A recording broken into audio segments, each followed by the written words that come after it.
Nih, apakah suara saya terdengar jelas? Jelas. Assalamualaikum warahmatullahi wabarakatuh. Yang terhormat Bapak selaku dosen pembimbing pada mata kuliah biopsikologi, serta teman sejawat yang saya banggakan. Puji syukur marilah kita panjatkan kepada Allah Subhanahu wa Ta'ala, dan sholawat serta salam semoga tetap tercurahkan kepada baginda Rasulullah Muhammad Shallallahu Alaihi Wasallam. Adapun topik yang akan kita bicarakan mengenai pada diskusi kali ini yaitu tentang motivasi seksual pada perempuan dan stres. Saya Enda Nurjana selaku moderator akan membimbing jalannya diskusi ini. Sebelumnya, saya akan memperkenalkan nama-nama dari anggota kelompok. Yang pertama, ada saya sendiri, Enda Nurjana. Lalu yang kedua, ada Evita Nisa. Lalu yang ketiga, ada Hasanah Nur Aulia. Baik, kita langsung saja masuk kepada sesi penyajian yang akan saya terlebih dahulu.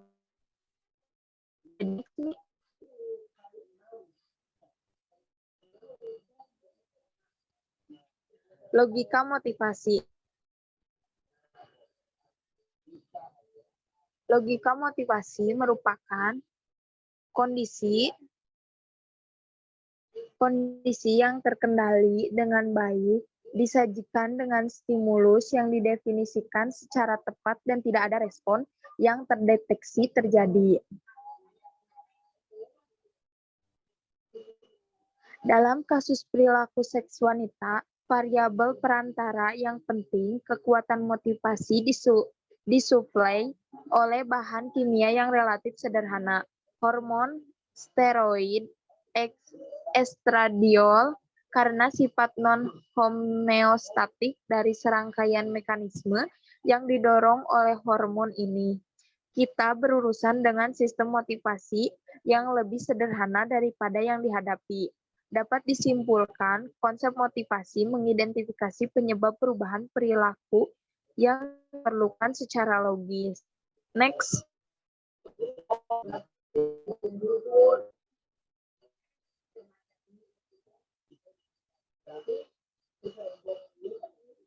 Next slide.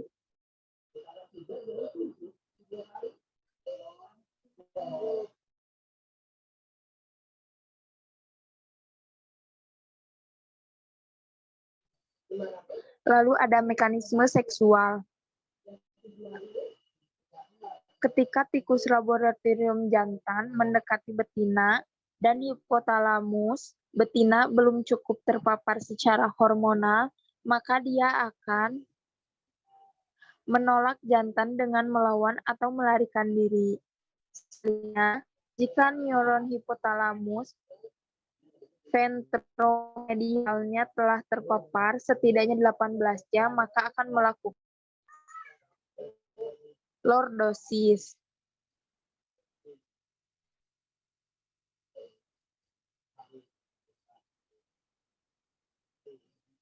Next, Mi, slide-nya.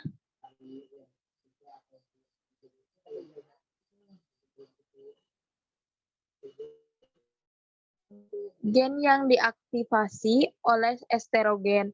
Seperti yang ada pada gambar di sini, daftar sebagian gen yang diaktifkan oleh estrogen. Estrogen yaitu E, yang terikat pada reseptor estrogen atau ERA, meningkatkan tingkat ekspresi banyak gen yang berpartisipasi beberapa aspek perilaku reproduksi wanita. Perhatikan pengecualian untuk contoh bawah yang bekerja pada disinhibisi. Next.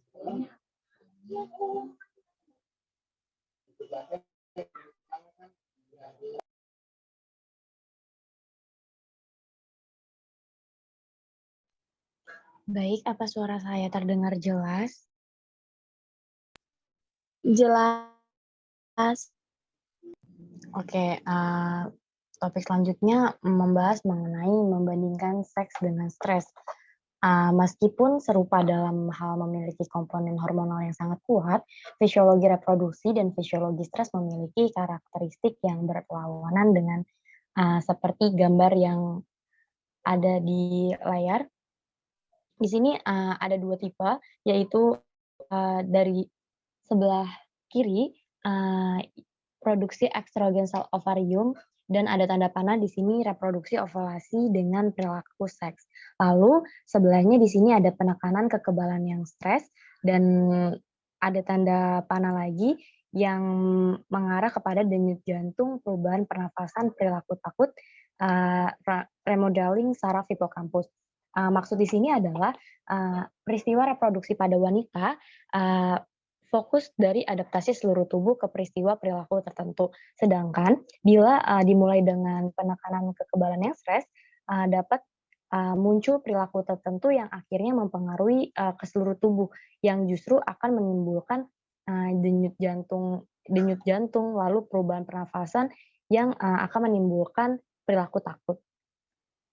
Di sini gambar ini menunjukkan bahwa perbandingan seks dan stres pada peristiwa reproduksi wanita yang berfokus dari adaptasi seluruh tubuh dalam jangka waktu yang lama, sehingga peristiwa perilaku atau neurodelirium tertentu. Sebaliknya, jika stres dapat dimulai dari peristiwa perilaku tertentu, akhirnya akan mempengaruhi seluruh tubuh dan menghasilkan konsekuensi yang bertahan lama. Next slide.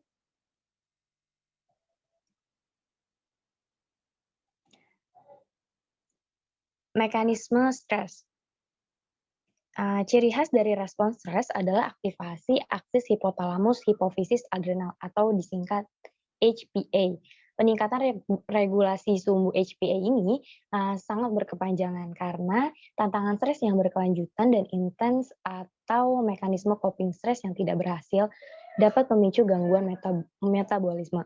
Di sini, gangguan ini berpotensi dapat memaksakan hasil dari keberhasilan reproduksi dan kelangsungan hidup dalam trade-off.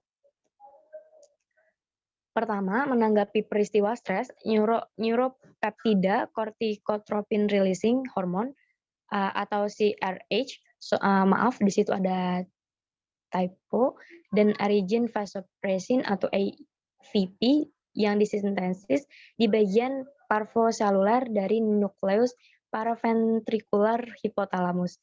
CRF juga disintesis di neuron nukleus sentral dan medial amigdala dan nukleus dasar stria terminalis. Lalu setelah itu CRF kemudian diangkut ke adenohipofisis melalui sistem portal hipotalamus hipofisis.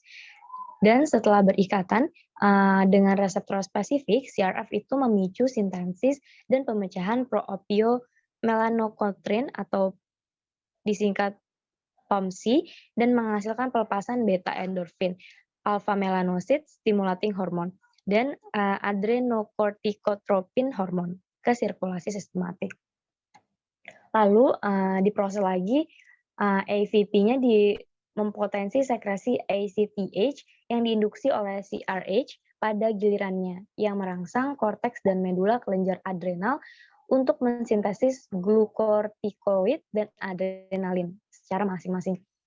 Nah, efek dari steroid adrenal ini tidak tercangkup secara jelas.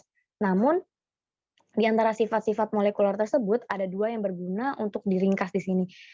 Yang pertama adalah afinitas MR untuk kortikosteron 10 kali lebih tinggi dari GRS, sehingga menjadi terisi pada tingkat sirkulasi kortikosteroid yang sangat rendah, yaitu selama kondisi basal. Dari kepadatan MR ini lebih tinggi di daerah otak limbik seperti hipokampus dan mediasi proses kognitif yang menimbulkannya stres. Lalu GR ini meskipun tersebar di mana-mana diperkaya dalam PFN, hipotalamus dan mereka menjadi teraktivasi selama lonjakan kortikosteroid yang diinduksi oleh stres. Next slide. Di sini ada bagan mengenai dampak stres pada perilaku reproduksi perempuan. Berbagai macam stres dapat mengganggu perilaku dari reproduksi perempuan dengan secara langsung menghalangi mekanisme perilaku lordosis dan secara tidak langsung mengganggu, yaitu dengan memblokir siklus estrus alami yang memungkinkan terjadinya lordosis pada perempuan. Di sini ada keterangan pada gambar bahwa di sini kita mulai dari stres didorong oleh CRF, aktivasi HPA. Lalu dengan kortikosteron di sini CRF itu corticotropin releasing factor dan aktivasi HPA, di mana HPA ini adalah hipotalamus hipofisis adrenal. Lalu dimodifikasi oleh neurotransmitter dan neuropeptida. Setelah itu, sebentar.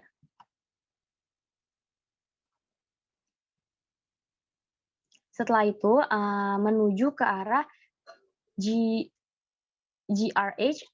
GRH ini adalah gonadotropin releasing hormone, di mana GRH ini adalah pengatur pusat dari pencapaian dan pemeliharaan fungsi reproduksi yang tepat untuk memproduksi hormon yang lebih baik pada area perioptik hypothalamus. Di sini terlihat bahwa dari modifikasi neurotransmitter ini, di mana neurotransmitter ini adalah senyawa organik di antara neuron dan neuropeptida ini adalah molekul mirip protein kecil yang digunakan neuron untuk berkomunikasi satu sama lain. Namun di sini ada pemblokan karena dengan adanya stres dari pelepasan GNR ini tidak bisa melewatinya, sehingga langsung dimodifikasi untuk tidak bisa tersalurkan. Dukungan lebih lanjut peran mediasi CRF ini dalam efek stres pada aktivasi sumbu HPG berasal dari bukti eksperimental antagonis CRV yang tidak hanya meningkatkan permulaan pubertas, tetapi juga menghilangkan tekanan dari LH yang mengembalikan pulsatilitasnya. Efek langsung stres ini pada mengatur pada fungsi dari stres itu sendiri. Sebentar.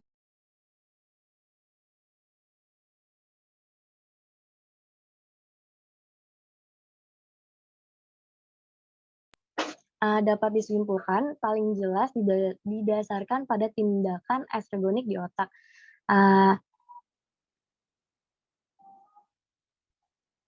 Jadi dalam kasus ini setidaknya bisa membuktikan bahwa stres dapat mempengaruhi perilaku reproduksi pada perempuan itu sendiri.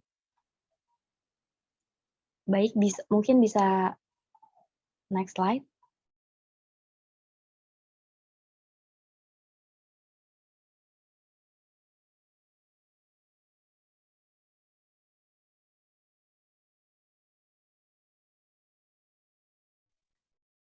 Selanjutnya ada apa mekanisme stres yang dapat mengurangi perilaku reproduksi perempuan secara langsung terlepas dari siklus hipofisis dan ovarium.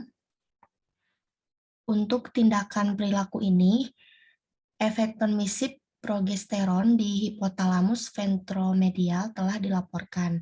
Dengan demikian, rantai langkah molekuler adalah yaitu estrogen meningkatkan ekspresi gen untuk oksitosin dan reseptor oksitosin.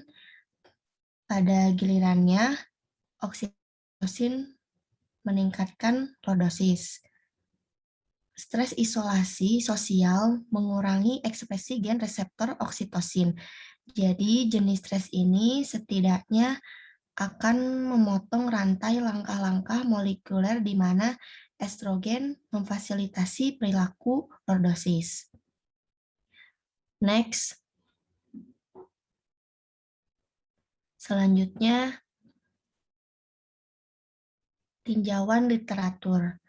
Literatur besar ditinjau di atas memperlakukan penghambatan tidak langsung dari perilaku reproduksi wanita dengan mengganggu ritme hormonal normal, perubahan mekanisme otak langsung, terdiri dari subjek yang lebih baru dan lebih sulit. kesimpulan paling jelas didasarkan pada tindakan estrogenik di otak. Tapi satu baris penelitian baru lahir menggali bahwa progesteron dan metabolitnya di otak. Dalam kasus normal, progesteron secara besar-besaran memperkuat aksi fasilitasi estrogen pada lordosis. Tetapi bahkan diproduksi di otak sebagai apa yang disebut neurosteroid dan mereka bertindak sedemikian rupa untuk mengurangi kecemasan dengan modulasi allosterik reseptor GABA-A. Perilaku dari stres pengekangan akut berumur pendek, tetapi di lain waktu jika stresnya cukup parah, efeknya dapat bertahan lama. Sifat stres atau tidak jelas, tidak spesifik, dan sulit, tetapi memiliki konsekuensi besar bagi kesehatan masyarakat, itu dapat dikontraskan dengan sifat perilaku reproduksi hewan laboratorium atau spesifik, konkret, tetapi tidak berdampak pada kesehatan masyarakat.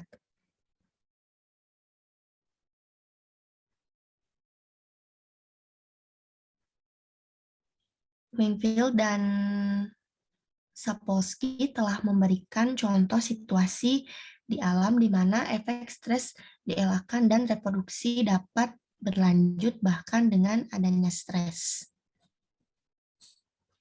Boleh di next. Selanjutnya, mekanisme molekuler dapat dieksplorasi menggunakan teknik biologi molekuler modern, yaitu yang pertama teknik pengukuran seperti mikroarrays, reaksi berantai, polimerase, dan RNA-seq, dan yang kedua manipulasi genom seperti interferensi kecil atau RNA, knockout gen, vektor virus, dan optogenetika.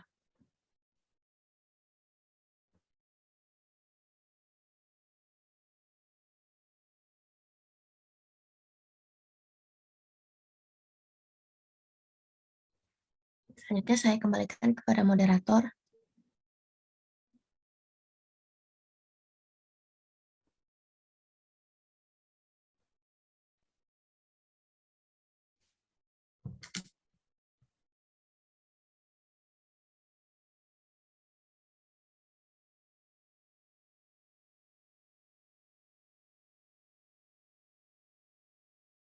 Motivasi mengidentifikasi penyebab perubahan perilaku yang diperlukan secara logis.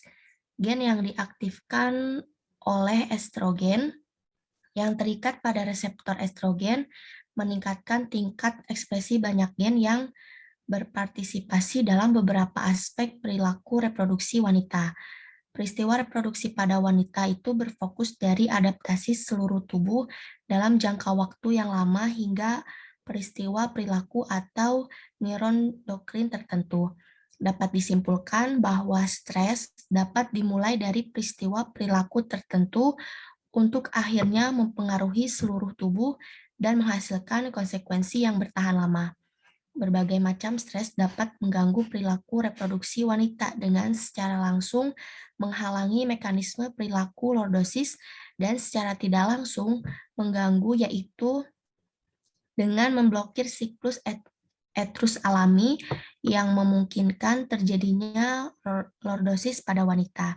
Jika stresnya cukup parah, efeknya dapat bertahan lama. Selain itu, implikasi stres kronis mungkin jauh berbeda dari efek stres akut pada sistem reproduksi yang diwakili oleh wanita.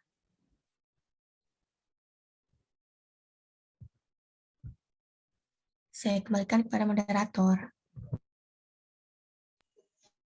Baik, terima kasih rekan-rekan yang telah menjelaskan dengan sangat baik. Pemaparan dari kelompok saya segitu saja. Depan sesi kelompok saya mengucapkan alhamdulillah. Alhamdulillah. Mohon maaf atas salah saya. Assalamualaikum warahmatullahi wabarakatuh. Waalaikumsalam warahmatullahi wabarakatuh.